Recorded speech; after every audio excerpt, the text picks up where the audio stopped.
L. Oups, là, il y a la couronne qui est revenue. Voilà. Et nous arrivons aujourd'hui au cinquième pépite. Et pour rien vous cacher, comme Nicolas n'est pas là et qu'il a l'habitude de vous laisser une petite promesse à la fin de chaque culte, eh bien, ce proverbe n'est pas seulement une pépite, mais c'est aussi notre promesse. Alors, je vais le mettre sur l'écran plusieurs fois, donc vous pouvez vous en inspirer, peut-être même mémoriser ça, ça vous fera beaucoup de bien. Et voilà cette promesse, cette pépite dans les proverbes, et qui dit, je cite, c'est la bénédiction de l'Éternel qui enrichit, et il ne la fait suivre d'aucun chagrin. Je peux vous poser la question ce matin, est-ce que vous vous considérez riche? Alors là, je vois quelques mains qui se lèvent là. Très bien, très bien. Mais nous reconnaissons à travers ce proverbe ce matin que si nous pouvions examiner tout l'univers, s'il y a quelque chose qui nous enrichit, ce n'est pas le compte en banque. Hein? C'est pas notre patrimoine qui nous permet de dire je suis riche. J'ai le privilège de m'appeler Richard. Mais c'est pas grâce à cette naissance-là, c'est grâce à la nouvelle naissance et c'est grâce au fait que dans tout l'univers, si je suis riche, c'est par la bénédiction du Seigneur. Mais qu'est-ce que la bénédiction du Seigneur? Eh bien, la bénédiction du Seigneur, cette expression que nous trouvons dans notre proverbe pour aujourd'hui, peut avoir deux sens. Et le premier, c'est tout simple, le premier de ces sens, c'est tout simplement celui d'un don, d'un cadeau qu'on nous fait, un présent, une faveur. Et Dieu nous en a donné tellement. Vous savez que vous n'avez qu'à ouvrir la première page de votre Bible pour commencer à découvrir les cadeaux que Dieu nous fait, les dons, des grâces, des bénédictions. Et le tout premier qui est mentionné dans la parole de Dieu concerne notre nourriture. C'est bien parce que c'est bientôt midi. On va tous rentrer, on va prendre notre repas. Et nous pouvons avoir l'impression que c'est grâce à un tel, ou moi-même, qui ai travaillé, qui est allé faire des courses, etc., que nous avons de quoi manger. Mais si Dieu n'envoyait pas l'avant et la pluie de l'avant-saison et l'arrière-saison, nous n'aurions rien. Hein? S'il ne faisait pas, alors qu'il avait lui-même maudit le sol et il a dit lui-même, c'est par le sueur de ton front que tu en tireras ta nourriture. Si lui, dans sa grâce, ne passait derrière pour permettre qu'il y ait des choses qui poussent, nous n'aurions rien. Merci Seigneur pour ce don que nous pouvons encore cet après-midi apprécier. Nos vêtements aussi. La famille. La Bible dit que l'homme qui trouve une femme trouve du bonheur. Et c'est une grâce de l'Éternel. C'est une grâce qu'il fait. Et les fils sont un héritage de l'Éternel. Donc la famille qui est tellement importante pour nous. J'ai regardé ces derniers temps les valeurs des Français. Vous pouvez aller sur l'Internet et sur n'importe quel site de quelque organisation, que ce soit organisation de sondage, parmi les valeurs des Français, il y a la famille. Tout le monde le remarque. Mais la famille, c'est Dieu qui nous la donne. L'intelligence. Il y en a qui sont très intelligents. Il y en a qui doivent travailler un peu plus que moi. Peut-être comme vous aussi. Mais c'est Dieu qui nous donne cette possibilité de réfléchir, d'avoir une intelligence et surtout d'avoir le cœur disposé à le découvrir et à le suivre. c'est Dieu également qui nous donne la force de vivre et la santé en général.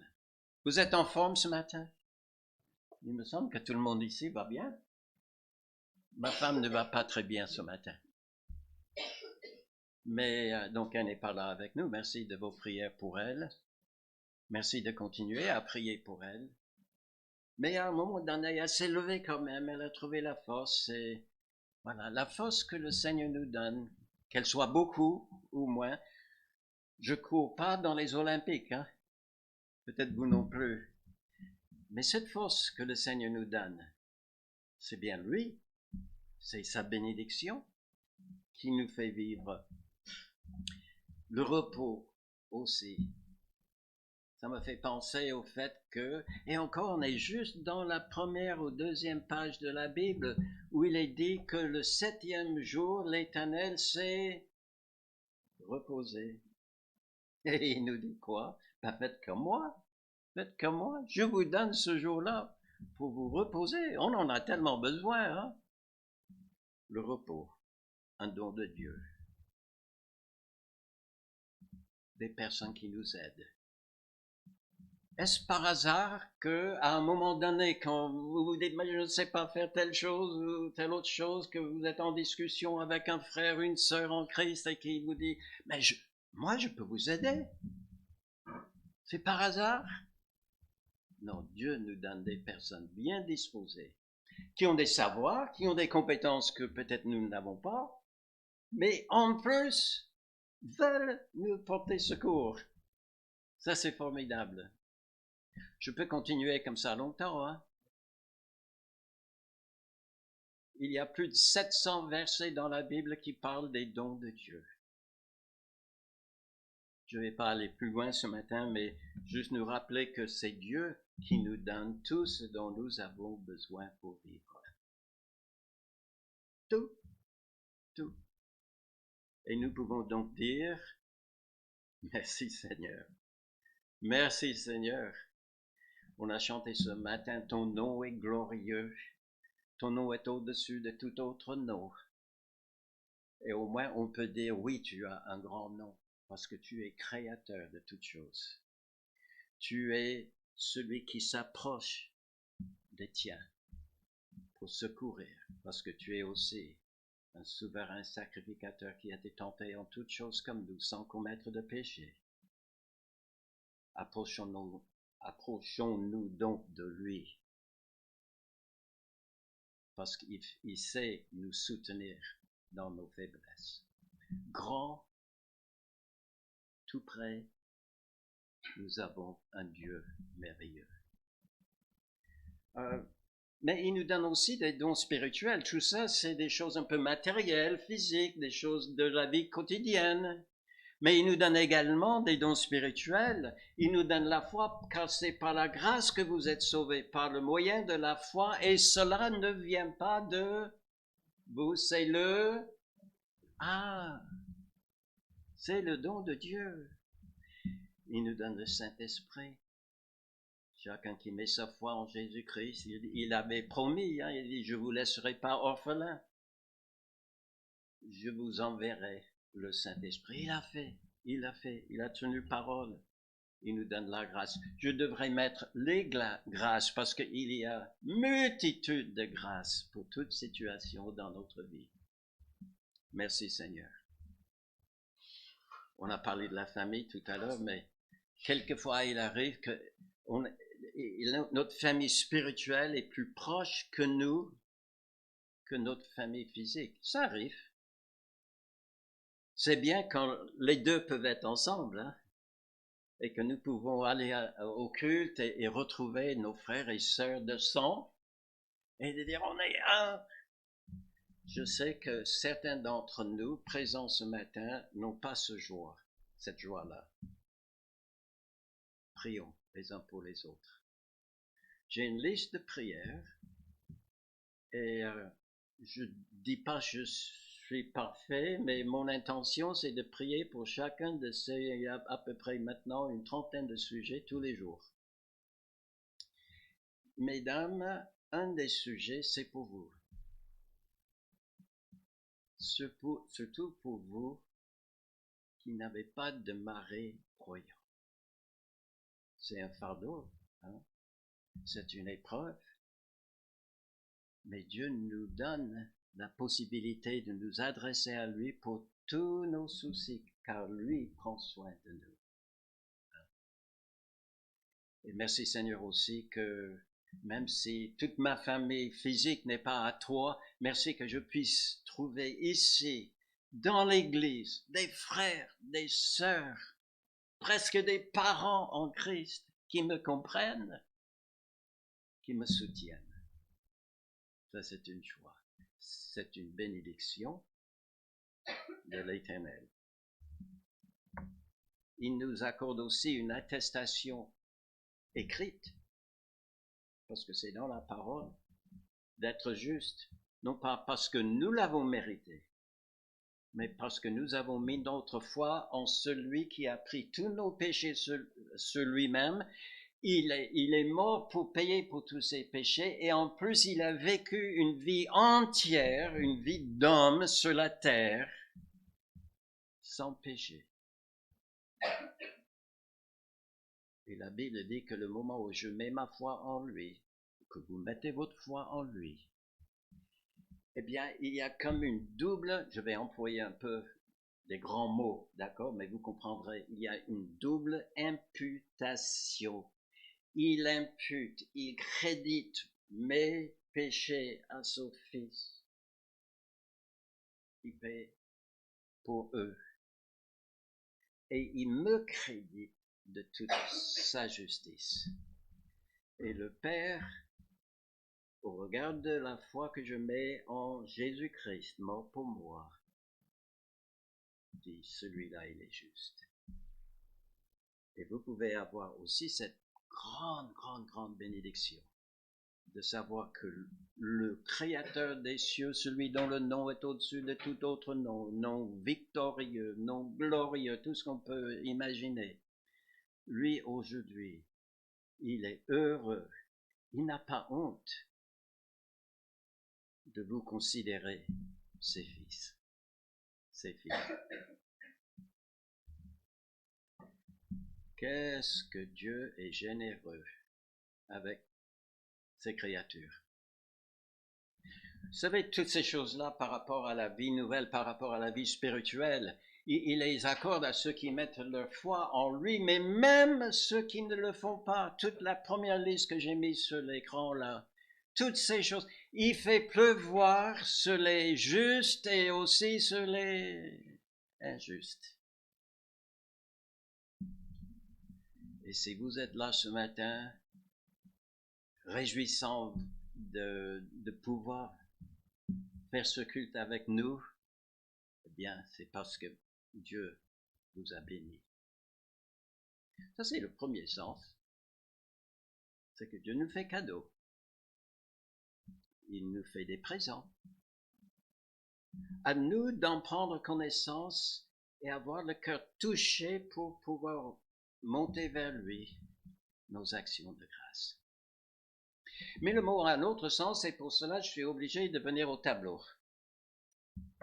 Parce que c'est un peu comme à l'école, hein, doit apprendre un peu de grammaire et des choses comme ça. Et voilà, le mot bénédiction est en réalité deux mots, car à un moment donné, ont été soudés. Je vais les dessouder un instant, je vais les décortiquer un peu. Il y a la partie bénédiction. Est-ce que quelqu'un ici porte le prénom de Bénédicte? Ça arrive, ça c'est un beau nom. Hein? Mais en réalité, vous voyez, c'est deux noms dans un, deux parties de ce mot-là. Vous avez la première partie, béné, c'est un nom qui signifie quelque chose de bon, quelque chose qu'on apprécie. Hein? Et diction, ah, ça c'est la partie qui est comme un verbe et qui parle de dire quelque chose, de parler.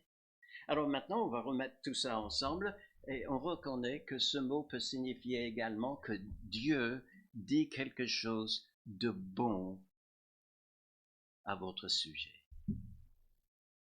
Je ne sais pas quel est votre passé, quel est votre état d'esprit aujourd'hui, quels sont les péchés commis, qui sont confessés ou pas. Ça, je ne veux pas le savoir non plus. Mais Dieu dit des choses sur nous. Et des choses qui sont bonnes. Et comme c'est un Dieu qui connaît l'avenir comme il connaît aujourd'hui et le passé, il peut même prédire, il peut même faire des promesses. Et c'est ce qu'il fait. Il fait des promesses, il dit des choses à notre sujet qui ne vont pas se réaliser dans l'immédiat, mais qui vont se réaliser dans l'avenir. Et comme ça, nous pouvons vivre dans l'espérance, mes amis. Parce que nous savons où nous allons si nous marchons avec l'Éternel et que nous reconnaissons qu'il nous bénit. Alors, quelles sont certaines de ces promesses de Dieu? J'ai mis le stylo parce que, encore, c'est pas seulement qu'il dit, mais il écrit. Je mettrai les versets. Vous pouvez les examiner vous-même à la maison. Hein? Par exemple, il a dit, il pourvoira à tous vos besoins selon sa richesse en Jésus-Christ. Philippiens chapitre 4. Il nous dit même dans 2 Corinthiens chapitre 9 que c'est lui qui pourvoit tout ce dont nous avons besoin, et en plus s'il y a un superflu, Dieu n'aime pas le gaspillage. Hein? S'il nous donne plus qu'il nous faut, c'est pas pour juste le jeter comme ça. C'est pour partager avec d'autres qui ont moins que nous, qui sont peut-être dans le besoin. C'est lui qui fait ça. Il a promis. Il a promis également une résurrection corporelle. Jésus-Christ, il a dit, je suis la résurrection et la vie. Celui qui croit en moi vivra quand bien même il serait mort. Et nous avons une preuve dans la personne de Jésus-Christ. Est-il réellement mort sur la croix? Oui. Mais est-ce qu'il est encore mort aujourd'hui? Non. Il est ressuscité. Il n'y a pas trop longtemps, nous avons fêté Pâques, hein? Et nous nous sommes dit, il est ressuscité. Et si nous avions été parmi des peuples un peu slaves ou d'autres dans les pays de l'Est de l'Europe, nous n'aurions pas dit seulement « il est ressuscité », mais nous aurions répondu « il est réellement ressuscité ». Il est mort, mais il est ressuscité. Et si nous sommes en Jésus-Christ, mes amis, quand bien même le jour viendra que nous mourrons dans notre chair, Jésus-Christ est la vie et il nous fait la promesse de la résurrection. Merci Seigneur pour cette bénédiction. Aussi un héritage éternel. Oui, la vie est belle telle que Dieu nous le donne, mais c'est rien à côté de ce que elle sera dans l'avenir. Ce sera encore meilleur. Je vous ai déjà parlé, n'est-ce pas, de cette femme qui a voulu se payer un Cadillac. Ça, c'est la grosse voiture américaine. Et elle voulait qu'elle soit rose. C'est pas une couleur de voiture qui m'a jamais tenté, mais bon. Elle voulait une grosse... Et elle a économisé pendant des mois et des mois et des années. Elle était devenue vieille et finalement elle a eu sa Cadillac. Mais la pauvre, elle pouvait presque plus la conduire. Elle s'est dit, voilà ce que je vais faire.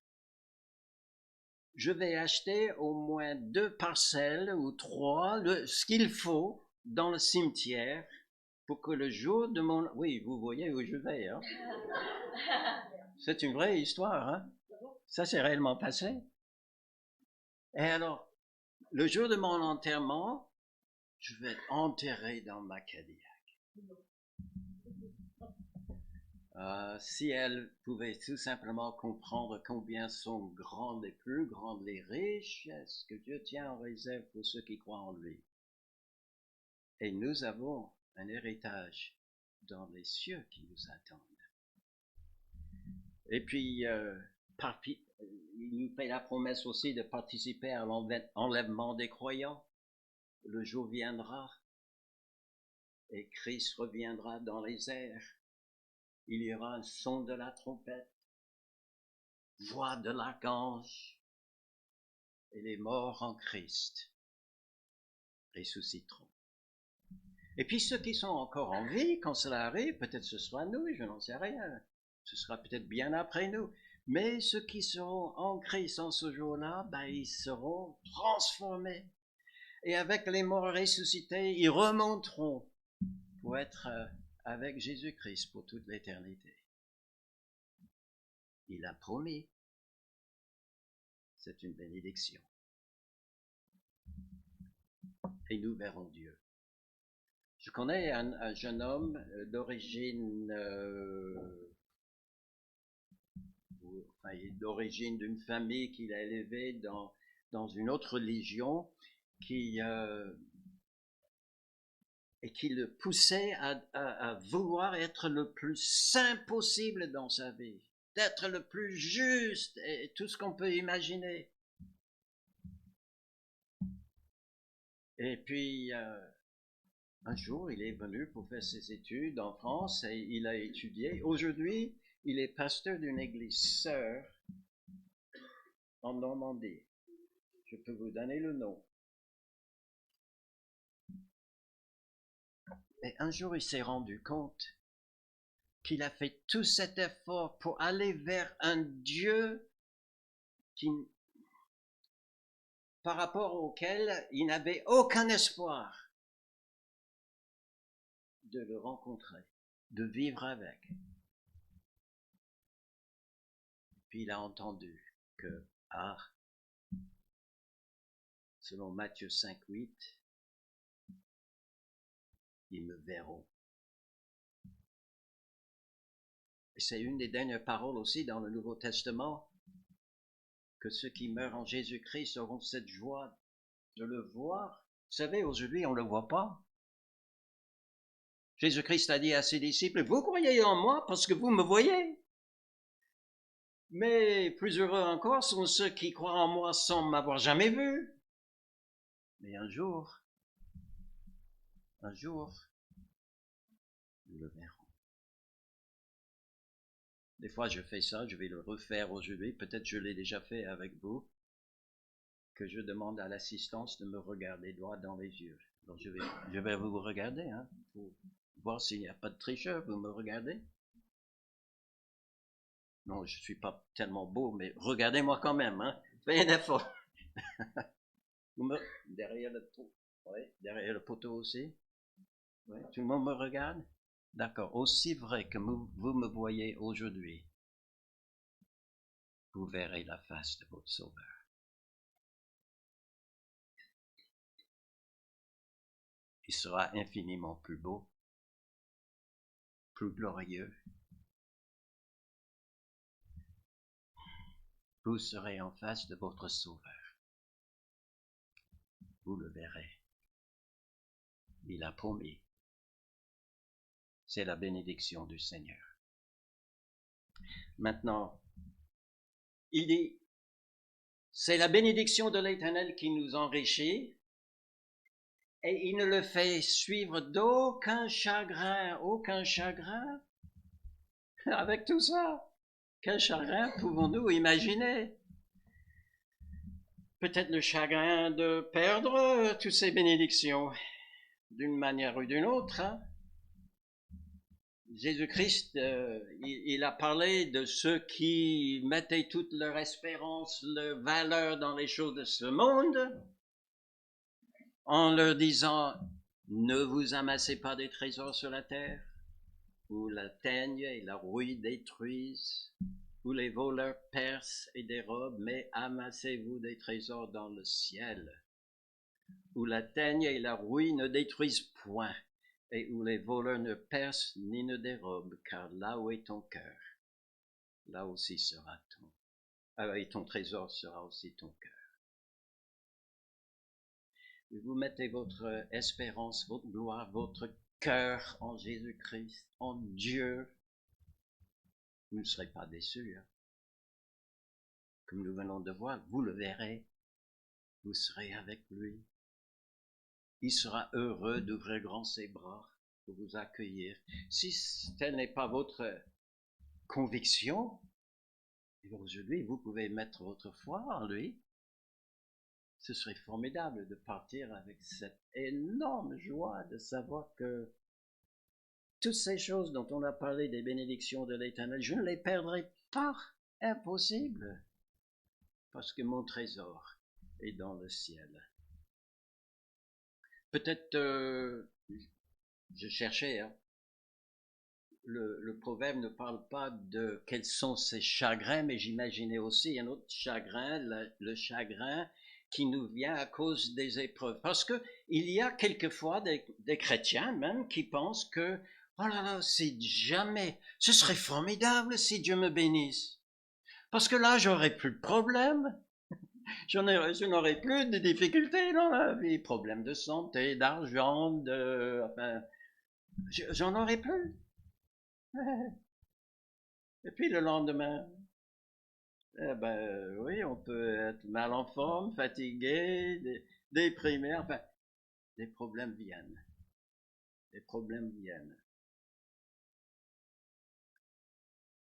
Est-ce parce que ce que Dieu a dit dans Proverbe chapitre 10 n'est pas vrai?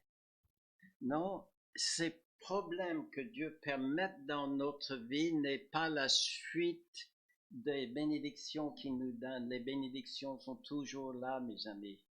Ne permettez pas aux difficultés qui arrivent dans votre vie de vous faire questionner l'amour de Dieu pour vous.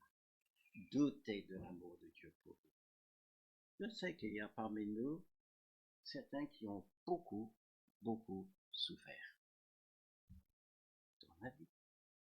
Peut-être depuis tout petit. Est-ce que c'est parce que Dieu était absent, qu'il ne nous aime pas? Ah non. Mais avec la bénédiction, il permet aussi, et pour de bonnes raisons, et là je vais les mettre dans un instant, pour de bonnes raisons, il permet des épreuves dans notre vie de telle sorte que nous puissions même nous en réjouir. Ah bon? Ah bon? Pourquoi est-ce que Dieu permettrait ça dans ma vie? Eh bien, peut-être pour nous donner un témoignage plus éclatant. Pensez à Job. N'est-ce pas l'attaque, l'angle d'attaque de Satan de dire c'est parce que Dieu l'a béni qu'il est fidèle, qu'il est juste, etc. Mais vous enlevez toutes ces bénédictions-là. Ah ben vous verrez, il va te blasphémer, il va se détourner de toi. Est-ce qu'il a fait, Job? Non. Il est resté intègre dans l'épreuve. Et il a compris à la fin qu'il avait un témoignage d'intégrité, non pas seulement devant les hommes, mais aussi devant Dieu, qui a dit à son sujet, avez-vous vu mon serviteur Job? Il n'y a personne comme lui sur toute la terre. Mais aussi devant les anges, les bons et les mauvais. Je pense que ce jour-là, Satan a dû partir un petit peu dans la honte, parce qu'il a compris qu'il y a des personnes sur la terre qui peuvent dire, quelles que soient les épreuves qui me viennent, je sais que Dieu est avec moi, il me bénit, il me fortifie, et à terme, moi je pense que c'est Job qui l'a dit à la fin, je sortirai comme de l'or. Formidable, formidable. Pour nous fortifier et nous sanctifier, le psalmiste, il a dit ceci, avant d'être humilié, je m'égarais. Mais depuis, je garde ta parole. Ah oui. C'est facile d'être un bon chrétien quand tout va bien, hein? Oui. Est-ce que c'est facile d'être un bon chrétien quand tout va mal? Ben, des fois, Dieu nous met à l'épreuve. C'est pas toujours facile, je suis d'accord. C'est pas toujours facile. Mais Dieu nous le permet. Parce que dans la difficulté, si notre foi était placée en lui, que faisons-nous? eh bien nous crions vers celui dont le nom est au-dessus de tout nom. Et on découvre qu'il nous soutient, il nous console. D'ailleurs, c'est le suivant, je crois. Il veut que nous expérimentions la réalité de sa consolation, qui nous atteste de sa présence et son amour, quelles que soient les circonstances de la vie. Et à travers cette consolation qu'il nous donne, il nous permet aussi de consoler d'autres personnes qui passent par les mêmes épreuves. N'avez-vous jamais rencontré quelqu'un qui vous a dit « Oh, vous ne pouvez pas comprendre ma situation, vous ne l'avez jamais vécue. » Bien sûr, bien sûr. Mais il y a un à qui on ne peut jamais faire cette reproche-là, car lui, il a été tenté, éprouvé en toutes choses comme nous, sans commettre de péché. Et quand nous allons vers lui, il nous console. Et quand nous nous rendons compte de sa consolation et qu'il nous relève, il nous redonne force, envie de vivre, eh bien, nous pouvons tourner vers d'autres qui passent par les mêmes épreuves. Et ça, c'est quelque chose que nous n'aurions pas pu faire si nous-mêmes nous n'étions pas passés par de telles épreuves. Nous apprendre l'espace me manquait, la toute suffisance de la grâce de Dieu. L'apôtre Paul, il était là, il était éprouvé, il avait envie de servir le Seigneur, mais là où il voulait avancer, il y avait quelque chose qui le gênait, il y avait comme une écharpe dans la chair qui l'empêchait. Je ne sais pas quelle était cette écharpe, mais il y avait quelque chose qui l'embêtait énormément, auquel point où il priait. Vous savez que Paul, quelquefois, il guérissait d'autres personnes, mais il n'arrivait pas à se guérir lui-même. Alors qu'a-t-il fait? Il a demandé à Dieu, guéris-moi, enlève-moi cette écharde. Et qu'est-ce que Dieu a dit? Oui. Il a dit non, je te laisse cette écharde-là. Tu vas découvrir que ma grâce te suffit. Et que c'est même dans la faiblesse que ça se voit plus, que ça se manifeste le plus. La grâce de Dieu. Pour garantir l'approbation de Dieu. Il y a une expression qui est intéressante dans Romains chapitre 5, versets 3 et 4, qui parle des épreuves et de cette victoire dans l'épreuve qui arrive. C'est une expression qui n'est employée que, à ma connaissance, seulement dans ces versets-là. Mais cette victoire, c'est un peu la victoire de celui qui gagne aux Jeux Olympiques, et bientôt ce sera les Jeux Olympiques. Je crois que le Belém est déjà parti, non? Avec la flamme, ça va venir bientôt. Et imaginez que vous étiez dans l'équipe de France de, je ne sais pas, natation, de course, de foot, de basket, tout ce que vous pouvez imaginer. Et qu'en plus, à la fin, vous avez gagné. Vous avez gagné. Et que vous, fiers comme tout, vous avancez vers le podium et vous montez sur la marche la plus élevée et qu'il y a Richard qui vient vous donner votre médaille. Là, il y a quelque chose qui ne va pas là. J'attendais à ce que ce soit le président de l'organisation des Jeux Olympiques qui viendrait me remettre la médaille. Mes amis, à la fin de votre vie, quand vous rencontrez le Seigneur, ce sera ni Richard, ni le président des Jeux Olympiques, ce sera Dieu lui-même qui dira, bien, bien, fidèle serviteur, entre. C'est lui qui vous remettra la médaille. Ça c'est quelque chose de formidable. La victoire dans l'épreuve, c'est lui qui vous donne la médaille. Eh bien là, Dieu me bénit, il nous bénit dans les épreuves et par les épreuves. Les deux sont une bénédiction de la part du Seigneur. Alors, dernier chagrin qui pouvait peut-être venir à l'esprit de quelqu'un, c'est de recevoir un grand cadeau, et puis d'entendre, oui, mais attends, je vous le donne, mais ça vous coûte tant.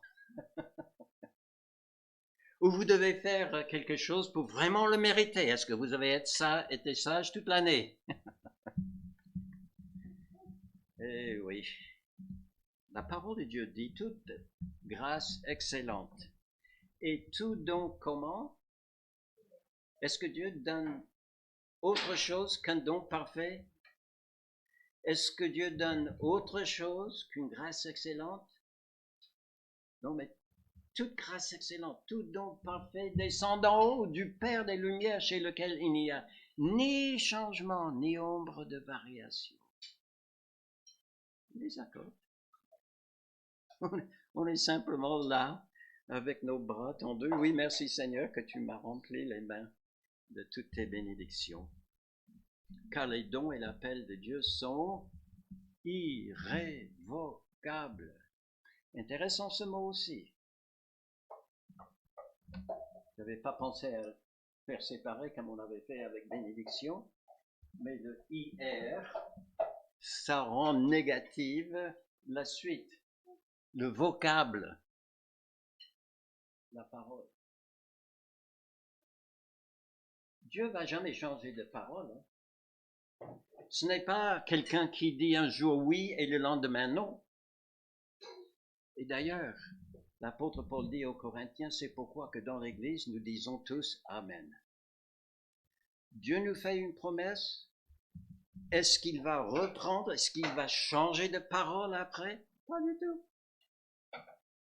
Et alors quand nous lisons des belles promesses comme nous avons fait, et ça c'est juste quelques-unes de ces bénédictions que nous avons vues ce matin, quand nous les lisons, dans notre cœur nous disons Amen, Seigneur, merci, merci. Dieu donne gratuitement, sans reprendre, sans changer d'avis après. Il n'y a pas d'ombre de variation. Ah oui, je voulais te donner, mais maintenant, mieux réfléchir. Je vois que Richard, tu ne mérites pas, hein? Non? Les promesses sont déjà là dans la parole. Elles y ont été mises bien avant notre entrée dans le monde. Elles y sont encore aujourd'hui, pour ceux qui croient en lui. Alors, c'est la bénédiction de l'Éternel qui enrichit, et il ne la fait suivre d'aucun chagrin. Peut-être j'ai pas pensé à tous les chagrins, mais lui il a pensé à tous les chagrins, parce qu'il dit aucun. Jamais nous n'aurons de chagrin de perdre une seule de ses faveurs, ni de trouver que Dieu nous a trompés en nous disant une chose et nous induisant dans l'erreur. Non, jamais. Ces bénédictions sont gratuites, sont associées aux grâces excellentes, garanties par le serment écrit de Dieu. Pardon. Le micro est sur la table. Écrit par Dieu lui-même qui ne ment jamais. Alors ça me mène à cette conclusion, mes amis. Quelle doit être notre préoccupation, notre mission, notre envie, notre passion dans la vie? Ce n'est pas de travailler, trouver un moyen de travailler peut-être plus et mieux pour gagner le plus possible, mais de glorifier Dieu pour les richesses que nous avons déjà en Jésus-Christ. Glorifier Dieu, oui, de le louer dans nos prières, faire remonter vers lui nos actions de grâce. Oh, merci Seigneur pour tes grâces. Dans nos chants que nous avons fait ce matin, il méritait bien des chants que nous avons chantés ce matin, non? Oui. Et j'étais devant, donc je peux attester que vous avez chanté de tout cœur ce matin. Oui, dans nos chants, dans nos bonnes œuvres. Des choses que nous faisons que peut-être personne d'autre va remarquer, sauf celui ou celle qui va bénéficier de l'aide que nous allons apporter. Ah ben, mais Dieu voit. Dans l'Épître aux Hébreux, il est dit que Dieu n'est pas injuste pour oublier ce que vous avez fait de bon cœur. Et puis, par notre propre obéissance, comme Job, hein, c'est tout simple, mais en même temps, il faut la bénédiction de Dieu pour être fidèle à lui, lui obéir en toutes choses, aujourd'hui et jusque dans l'éternité. Mes amis, c'est la bénédiction de l'Éternel qui enrichit, et il ne la fait suivre d'aucun chagrin. Que vous soyez les bénis de l'Éternel aujourd'hui. Prions. Merci notre Dieu.